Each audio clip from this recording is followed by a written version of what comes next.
Well, good morning, good afternoon if you're in Japan, or evening if you're watching it later tonight. Welcome. We've got if you want to know anything about Japanese craft beer or brewing, this is the place to be today, because I have with me Gareth Hunt from Be Easy Brewing in, and I won't pronounce it properly, Aomori. Yep, Aomori. Aomori in Japan. Yep. He's the founder of the brewery, has a couple of tap rooms, and he's also the host of the Japan Craft Beer channel on YouTube. So this is the man to ask for any questions. Yeah, I make my way around Japan, I think. So Gareth, thanks a million for taking part. No worries. I suppose the first thing to do is ask you, how did you end up owning a brewery in Japan? So I've been in Japan since 2005. And I originally came here with the U.S. military, got out, decided to stay what was supposed to be a year. And here we are, I don't know, 17, 18 years later. And about 8 or 9 years ago, I kind of saw how craft beer was going in the States, and kind of knew it was going to go like that everywhere eventually. I don't really think craft beer is a trending thing or a fad. I think it's here to stay. And so about 8 years ago, started making plans to open up a brewery here, and opened up in 2016. And we've been going pretty busy ever since. And was that because, like you said, you wanted to, I take it you were a brewer, you were home brewing and stuff, or was it that purely a business venture that you were looking for a business? I was home brewing, and I always enjoyed, I think I drank a lot more craft beer before owning a brewery. And then, but I just, we're in a very rural area here. It's one of the less, less financial stable areas of Japan. It's kind of the countryside. There aren't a lot of jobs. Everyone, graduates high school and either goes to college or leaves to go to Tokyo and find work.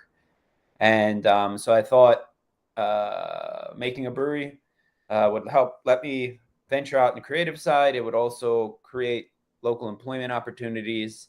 And I think we would be ahead of the curve as far as when things started to take off in Japan. And it's been probably, even though with COVID and everything, I would say last year, this year, and probably next year, this is where it's hitting the huge growth spurt of a brewery opening every week, it seems like here. Okay, because yeah, so maybe I like I said, I looked at your YouTube channel, which everyone who has any interest in Japanese beer should check out, because you go around and you talk to all the other breweries and you're kind of getting to know them. And so I'm wondering, like, where's the scene? Because it looked to me like all the breweries, and maybe this is typical, maybe not, but they're all kind of small. Is that? Yeah, I think just because of the size of Japan as a country, also, I think the drinking style here is much different. As far as like the amount that people drink, like it's when some Americans come through from the base or something, even if they're not like getting belligerently drunk, just the volume that they drink compared to Japanese people is very different. So something like a 10 hectoliter system in Europe or in America, you could sell a lot of that through your own tap room and maybe do some like cans or something like that, but you could kind of be self-sustained. But I would say a 10 hectoliter system here in Japan is medium to bigger sized. There's a few 17 hectoliter systems, and then you've got like a handful of people with like 40 hectoliters, but that's it. And then you've got Asahi and Kirin and Sapporo and stuff like that. Yeah, because it seems to be, like I said, I've never been to Japan, so I better say that first. I mean, all my image of Japan is movies and books. It's it's probably very cliched in many ways, but I'm very naive. So obviously space is a big factor in places like Tokyo, especially. I don't know about out in the country. Well, I mean, really, space. I mean, even out here, it's technically cheaper, but there's still not the kind of space you're used to seeing in Western countries where, I mean, if you drive your car 30 minutes out of the city, then there's all the land you could ever want, kind of thing. It's Japan's small as it is, and the land that they can use for building and stuff is even smaller. And so everything's pretty crammed tight, pretty compact.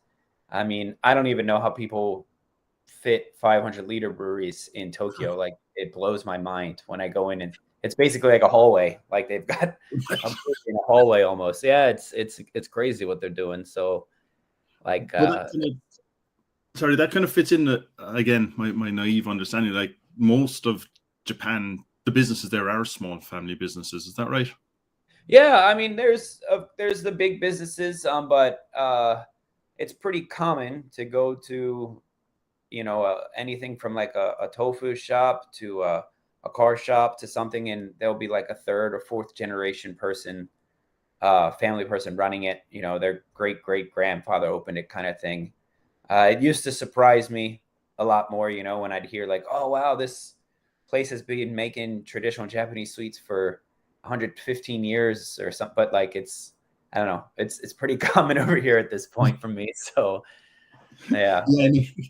That's what I kind of understood. Like, so that means that the craft breweries, like you said, the small ones, kind of fit into that scene, basically. They fit into the family business scene. They're not trying to take over the world. They're trying to be yeah, they're just trying to fit into their community and meet needs that weren't met before. And it's interesting because, I mean, Japanese whiskey is very popular. Japanese wine is growing, and craft beer is growing now. But I would say before craft beer, before a lot of things, they've been making local sake here for hundreds and hundreds and hundreds. And so, like, there's nothing surprising about even small cities like we are having 5 or 6 sake breweries.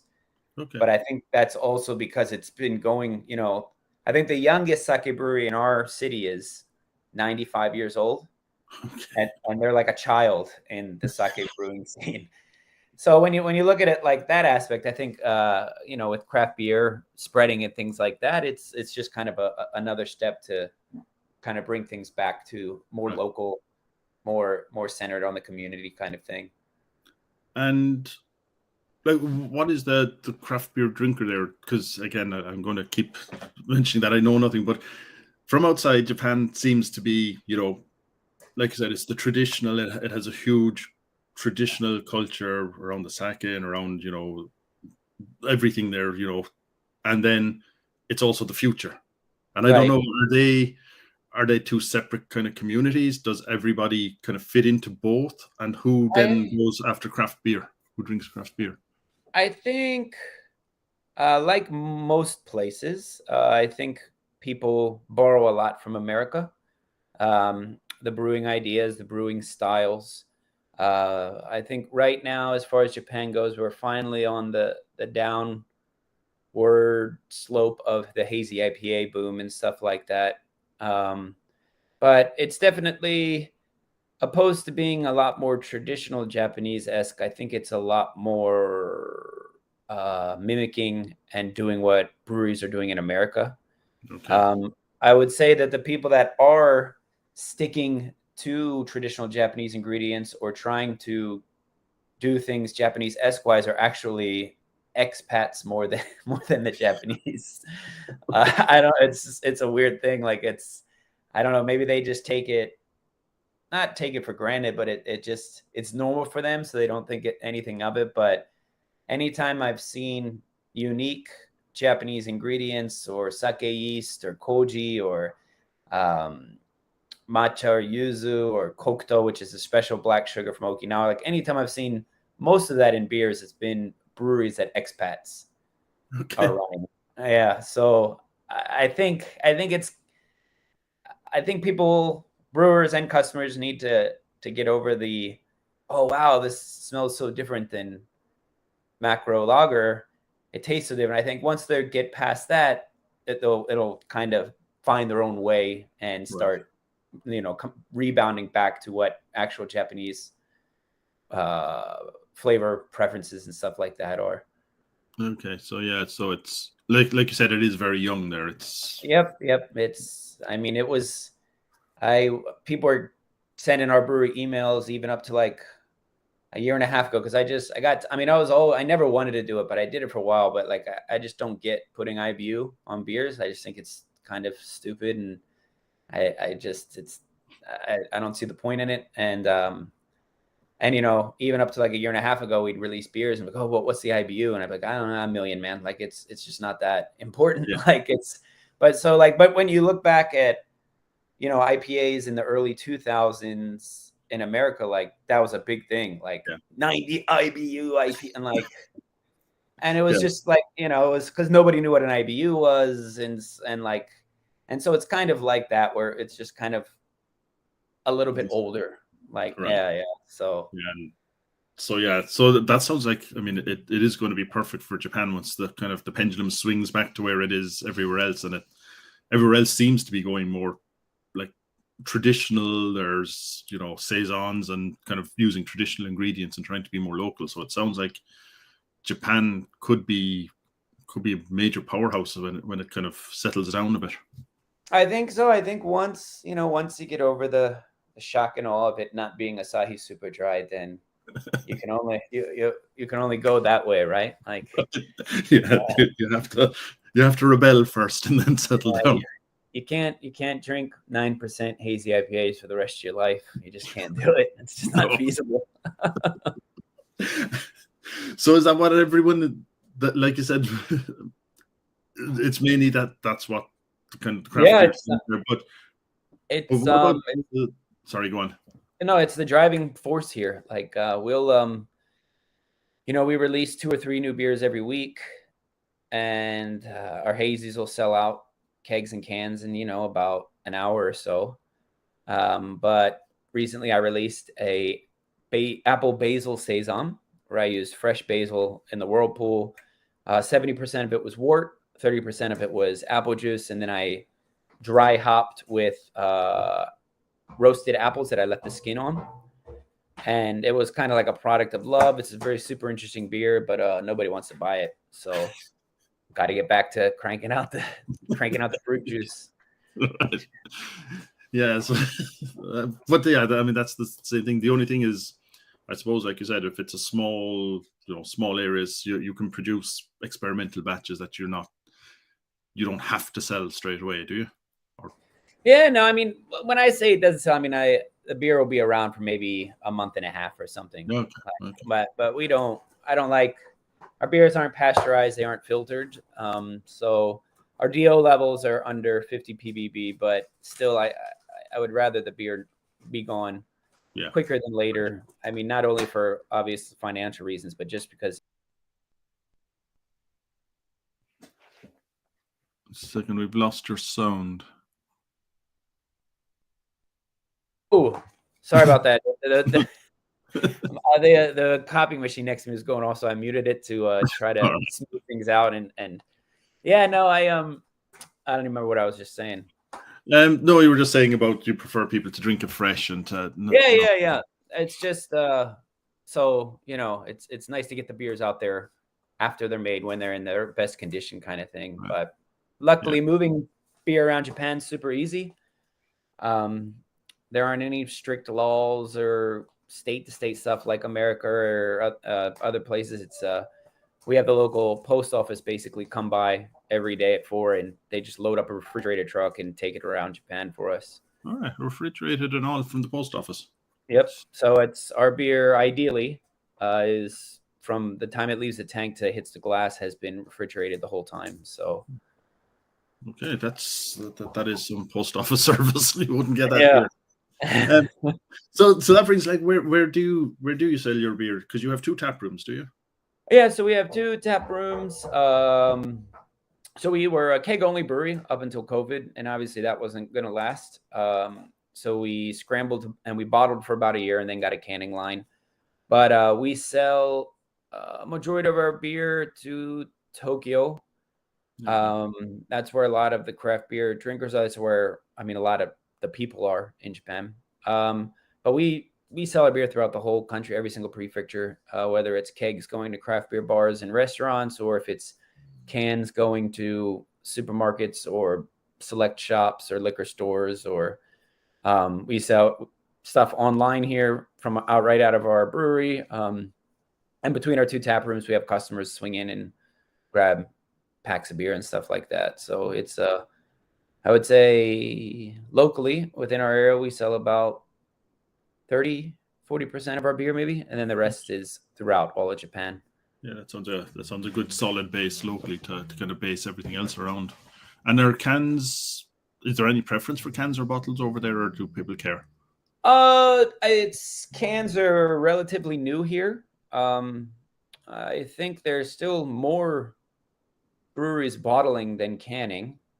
You still get, I've run into a few people that we want to buy your beer, but we can't, have it in cans. Canned beer has a cheap image, and it's just like, come on, man, it's not 1993. Like, there's no reason other than if you're doing like a big barrel aged stout or a special sour beer or something that you kind of want to display the uniqueness of it in a bottle. Other than that, there's absolutely no reason to bottle beer over cans. Like, that debate died a long time ago. So I just tell them, okay, see you in 8 months when you're like, oh, you know what? It seems like everybody's, and like, yeah, it's what I tried to tell you, but you're over here telling me I should be bottling my beer. So yeah, I'll wait till you figure it out. Like, nice to be in that position. Just like, I can't, I'm too busy to try to explain to each and everybody like how cans are superior to bottles. So. Right. Yeah. No, but yeah, I mean, I think it's the same. It's the same everywhere I've spoken to. Like, cans have a resistance at first, and then suddenly the customer demands them. No, we sell other people's beers from here and there, and to help out other breweries, and like there were some points where I just didn't want to order beer because it was in bottles. I was like, that's such a pain. Like, I just don't want a shelf of bottled beer in my fridge. And we like special cardboard boxes or like, nah, it's just, no, nope, it's gone. It's a thing of the past. Like, which is funny because, craft beer was special because it was, fancy bottles and stuff for a while there. And like cheap beer was in cans and good beer was in bottles. But now it's, no, like you say, there is an aesthetic to the bottle, though, that, like you said, for the barrel aged stouts and all. Oh, absolutely. And I can understand a high-end restaurant not wanting cans because they don't want to, a bottle looks nicer on the table. But other than that, it seems to have taken over. But you mentioned there that you sell like other breweries beers, and like I said, from your YouTube channel, it looks like it's a very tight, very helpful scene there, that all the breweries are kind of, they know each other and are very helpful, or is there a lot of competition? I don't think the competition has set in yet. I think there's still a lot of everyone's really friendly. Everybody's trying to do what they can do, but it's everyone really helps them people out here. I know because we were a keg only brewery and COVID hit, so we started bottling, and we had quite a few people other breweries reach out and say like, oh, we're going to do like a special mixed brewery set. So we want to, buy a bunch of cases of your beer. And so it's, everyone really, really helps each other out. And ideally it wouldn't get too competitive for a while. I don't know if we'll have the chance to get competitive with how good the big breweries here are at cinching down on craft beer. So oh no, like Asahi, Sapporo Kirin, like they changed the laws. They're basically just doing everything to make sure that they can continue to do what they do and craft beer doesn't expand, kind of thing. So it's a bit scary. Like I think it's more difficult now to open a brewery than when we did. Like the licenses changed and stuff like that. And so I think within the craft beer community that everyone seems to get on pretty well. And it's like I said, it's a small country. We're all going to run into each other now and then. So good luck burning a bunch of bridges. Like, I don't think there's that many to burn, honestly. Like, burn one or two, and then that's it. Right. Yeah, but I think it's the same. Most places, like the craft beer is still only a tiny percentage of the overall market. So you're not competing against each other. You're competing against the overall market, really. Yeah, like I just don't get it. I I mean, yeah, I guess everyone has ideas of what they want to do and make a bigger brewery. And our brewery's maxed out. I can't put any more tanks in it. Our production is topped out, and that's fine. I'm just gonna ride this out until the end of days. Like, but that's me. Like, some people would be going to the bank and getting ready for the next big expansion, et cetera, et cetera. And then once you expand, you have to sell beer, and I get that, but I'm good. Like, we're in a comfortable position finally, and don't want to rock the boat too much. But you seem to be doing a lot. I mean, again, just from your website and that, I mean, you now got a little farm or something as well that you're kind of doing, which surprised me. Like, within a country the size of Japan, that you're doing an almost complete cycle brewery in many ways. Oh yeah, like that was pretty early on. I mean, I've got a whole list of things I want to do and would love to do, but implementing them and finding the right timing for them. But our farm, we have our hops out there, and then that lets us do our fresh hop beer every year, and then we grow quite a bit of vegetables and stuff that we use in our tap rooms, and just try to keep it as local as we can, or keep our carbon footprint down. And honestly, it's just better. Like, it's just better when you grow your own potatoes and you dig them out of the ground and you bring them here and wash them up and serve them in food. It's just it's the quality is better, and it's a good story to tell. I think it's rewarding. A lot of the staff and stuff was pretty hesitant to it, but then once you see it and once you see people's reaction to it, it just makes. It's definitely the way it's supposed to be done, I think, but it's a lot of hard work. So it's a lot of hard work. So just asking for more stuff. So in your tap room, is it all low? Like, is it all regulars? Sorry, not locals, but regulars, or do you get are you slowly attracting new people in there? Or we get lots of we have like a big following locally, but we also we were bigger outside of our local area before we were big locally, which I think is not the norm. Usually it goes like this, but like we kind of skipped everything and kind of blew up in Tokyo and Osaka and stuff. And we had, for the first year, we had more people coming from outside of our area, like making the trip all the way up here because they had our beer in Tokyo. And then, I mean, for the first year or two in this local area, they didn't know what craft beer was. So they would just say Gareth's beer. They would just call it and I'd have to tell them, like, I didn't invent this. Like, it's my beer, but like there's like, I saw another company of the Gareth's beer. It's like, it's not like, it's definitely not Gareth's beer at that point. Like, so it was, we had a bit of a jet lag locally. But I mean, it was never really that dead. It's just people didn't really get the whole concept behind it. But, of course, everywhere it's gotten all thrown out of whack with COVID and everything. But like, it's coming back, and we've had local people since day one, and we have people that make yearly trips or whatever, and we also do events down in the big cities and stuff, and so we have a decent following. So it's, I mean, as long as people are enjoying the beer, it's okay. Like, that's the goal. You're officially the Xerox of Japanese craft beer then. Yeah. This is Gareth's. You see this? Who makes this Gareth's beer? Like, I don't know, but it's probably the guy's name. It's not Gareth's beer at this point. Sorry, it's just that's a bit much. But so can I ask you about sake? So, because obviously, like I said, there's loads of sake breweries, and is there any sort of crossover between people doing that, or is there any? We are very lucky. I think some other craft breweries are lucky to be near some sake breweries that are a little bit more flexible. Sake breweries have been brewing sake in a certain way with a certain mindset for a very, very, very long time. Okay. So this whole radical idea of, throw whatever you want in it and let's shoot from the hip, and what would happen if we did this, is just not really part of their DNA. Okay. So there are some crossovers. We're lucky because our local sake, one of our local sake breweries, they make koji for us.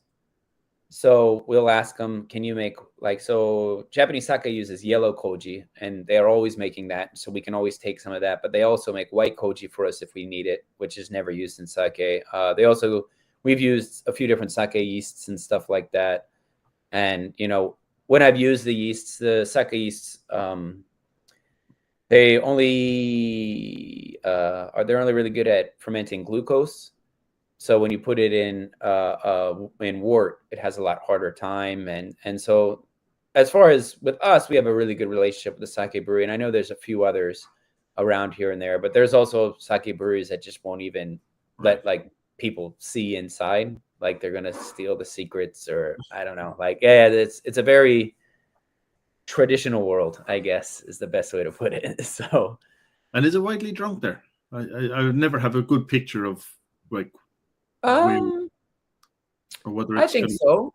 Okay. It's a day-to-day beer, I think sake is more of a special occasion kind of thing. Okay, it is drunk, and it's not extremely expensive, but it's just not.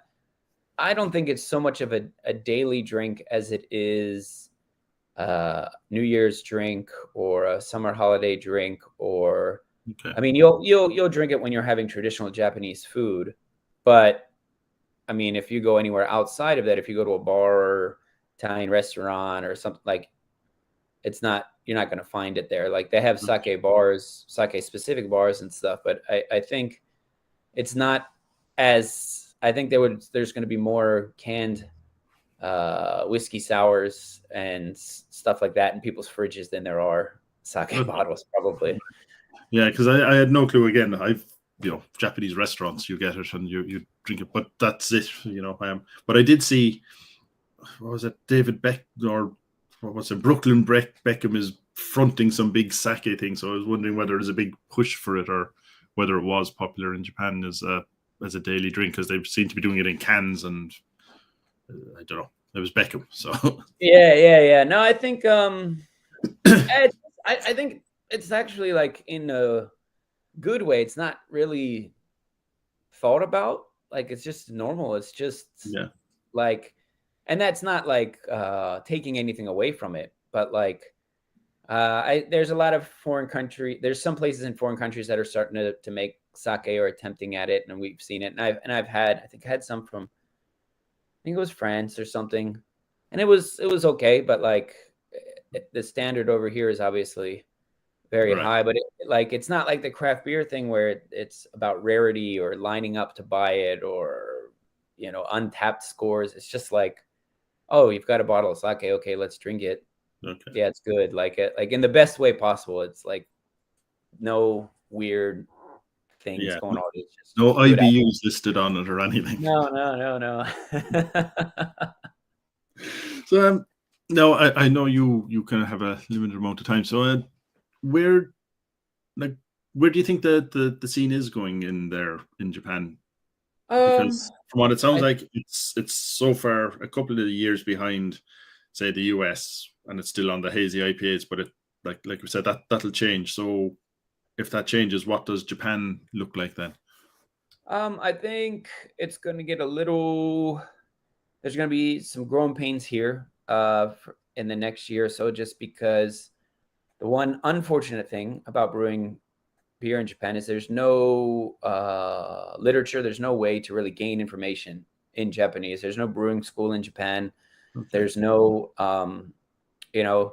I could Google how to brew hazy IPA with peach, and it's some website or some homebrew site or something's going to give me at least some insight into it. Whereas in Japan and Japanese, they don't have that. So I think there's a lot of new breweries opening up, and their goal is to open breweries opposed to making good beer.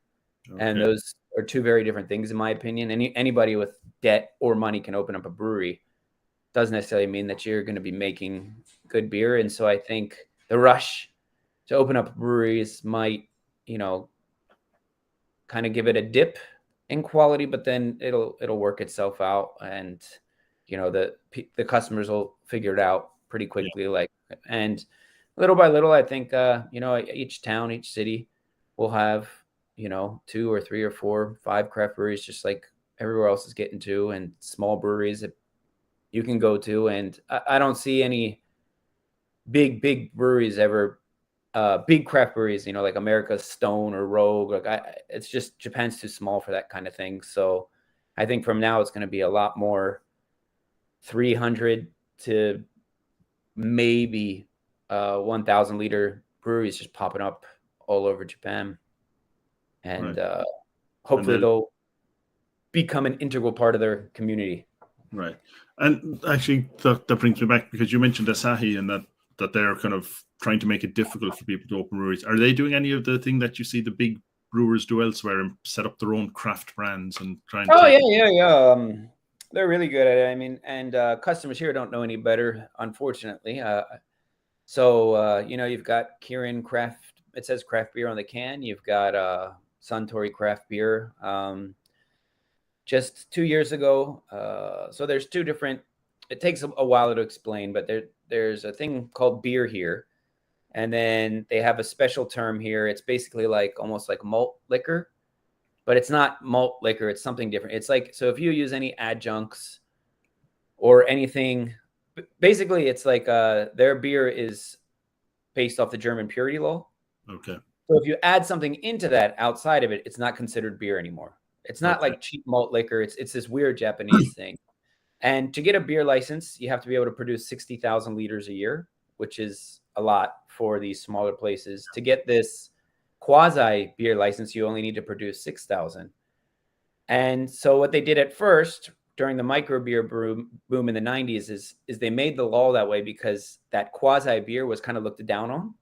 Okay. And so no one wanted to buy it. But now, I mean, I would say the majority of craft beer made in the world falls under if it came to Japan, because sour beers, they have fruit in it. You've got beers with wood. You've got all these different kinds of things, and technically by Japanese law, they're not beer; they're quasi beer. And so what they did 2 years ago is they changed it somehow. The beer license, which only the big guys have, that tax is cheaper, and so now all of the people opening these small places that get that quasi beer license that produce 1/10 of it, their tax is higher. Jeez. Yeah, and because it's not beer, recently I heard that in some areas they're fighting people putting styles on cans, like if it says porter, because porter is a beer and you're making a quasi beer, so you can't call it a porter. And so they're just doing what they can to keep their corporate conglomerate oiled machine running. So it's. Everyone deals with their own things here. I think Kirin's the most aggressive. It's not so much Asahi or Sapporo. Kirin is, it's almost impressive at times. I think they just have this think tank of people sitting around, how do we combat this new threat? It's amazing what they come up with. So just gotta play ball. It's on their field kind of thing. So I haven't released any yet with a Kirin Gareth spear on it. Yeah, I wish.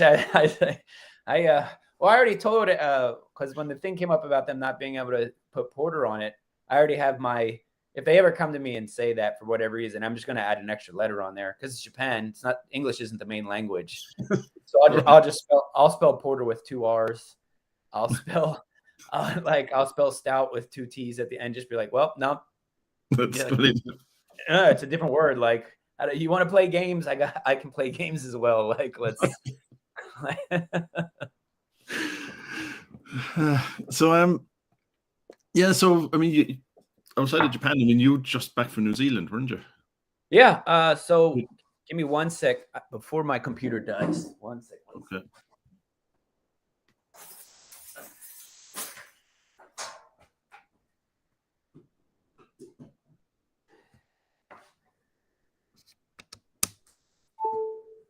Okay.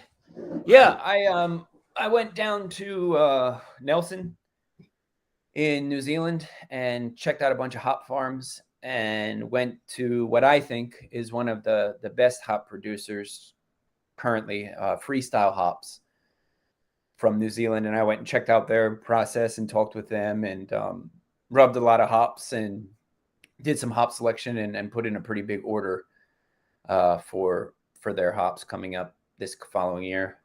And is that something you do a lot? Like, you don't go through the big, like when you're getting your ingredients, do you do a lot of direct, or like? No, so this is our first, because we're all relatively small on the grand scale of things. We actually have kind of like a co-op going here between 4 or 5 of us, so that we can get up to a certain number to where we'll kind of get recognized, kind of thing. It's always been something I wanted to do. It hadn't come to the light, but this year we're focusing on New Zealand this year and next year.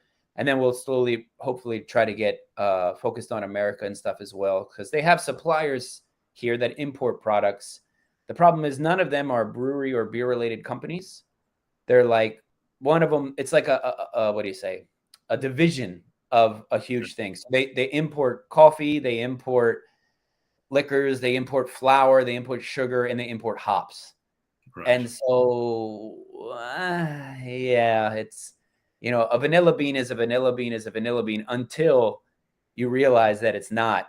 And you're like, you know what? I want the juiciest, slimiest, sweatiest looking, just oozing vanilla bean. That's what I want. And so, and that's what we're getting with the Freestyle hops. And hopefully at some point we can do something similar with America. But the hops they're making they're too good, especially for the current beer trend where, everyone wants to drink fruit juice. So right. It helps a lot. Right. So, yeah, so everything there, sorry, I'm just going to come back. Everything there is imported nearly, is it? All the ingredients, so. Everything, yeah.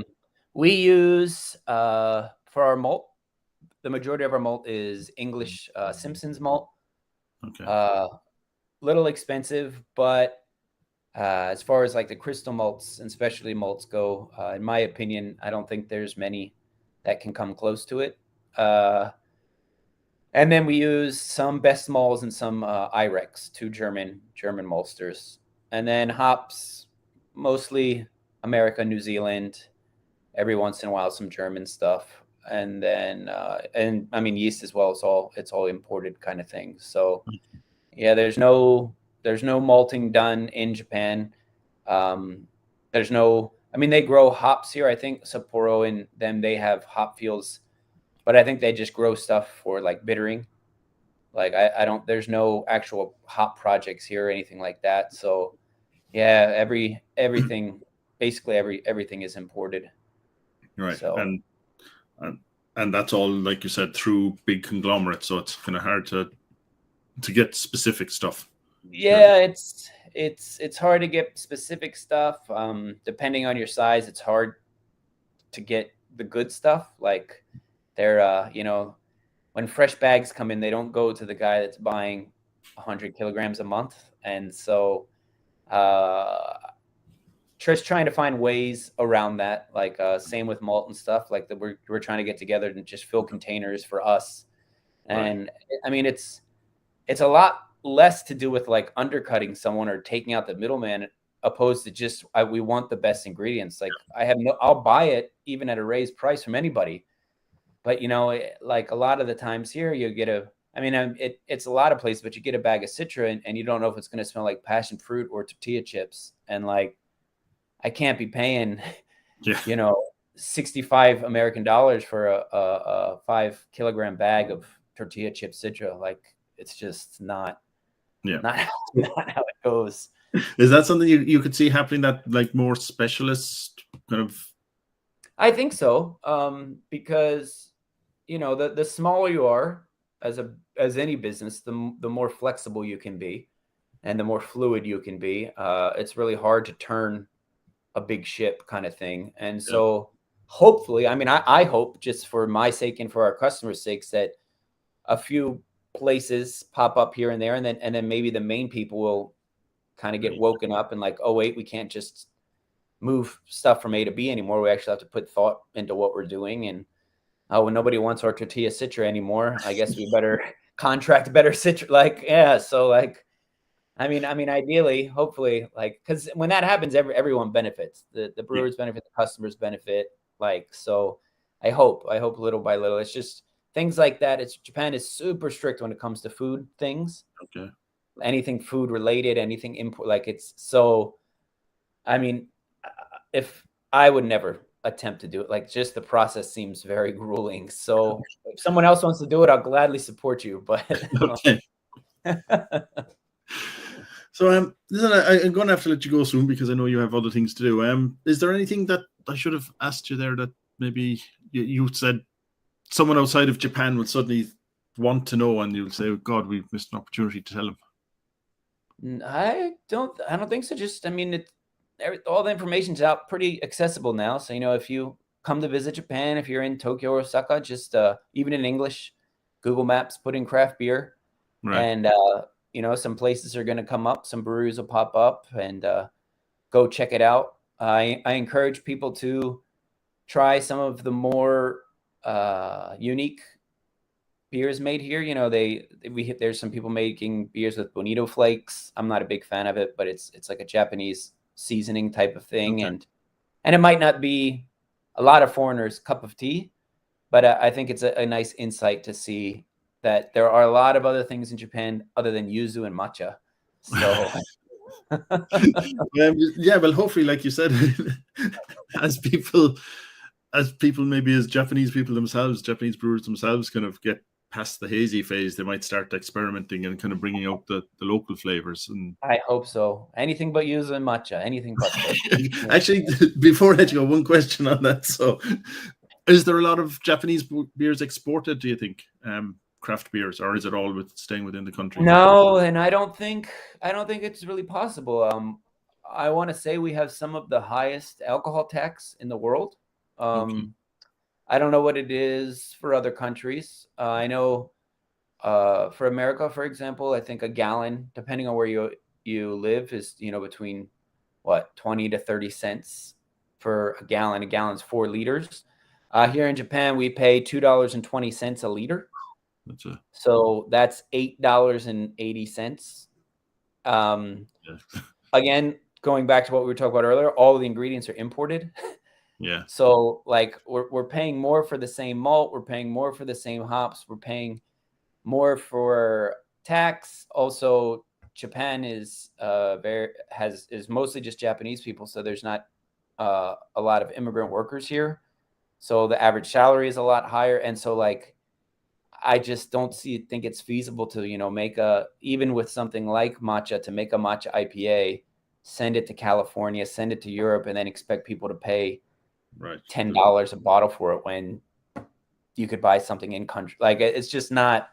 Okay. I don't really think it's a feasible thing logistically wise. Like, yeah. So we'll have to wait for those Benito. I'll have to go over there to get the Benito one. So yeah. I mean, if you skipped out on it, I wouldn't say you're missing much. But like, I'm not a big fan of it. But it is nice to see like something that you probably wouldn't be able to see back home, kind of thing. Yeah.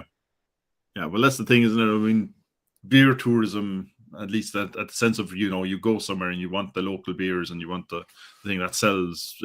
It's like I said, it's a way of just kind of discovering another side of a country, really. Yeah, it's a culinary experience, right? Like you do it with food, you do it with desserts, and you do it with wine, you do it with it. So it's just beer is finally caught up to the rest of the culinary world, basically. Yeah. So like I said, I would look forward to the ones coming from Japan, given its culinary traditions. But it sounds like I won't be seeing them though. You'll have to swing on by here. We'll have plenty of beers ready for you. All right. Listen, Gareth, thanks a million for the time. I know you have to go on that, but it was a pleasure talking to you. And thank you, Brian. So that's it. Basically, I'm running out of words there. Thanks a million. I'm just going to play out this thing, and we'll say bye-bye. All right. Cheers.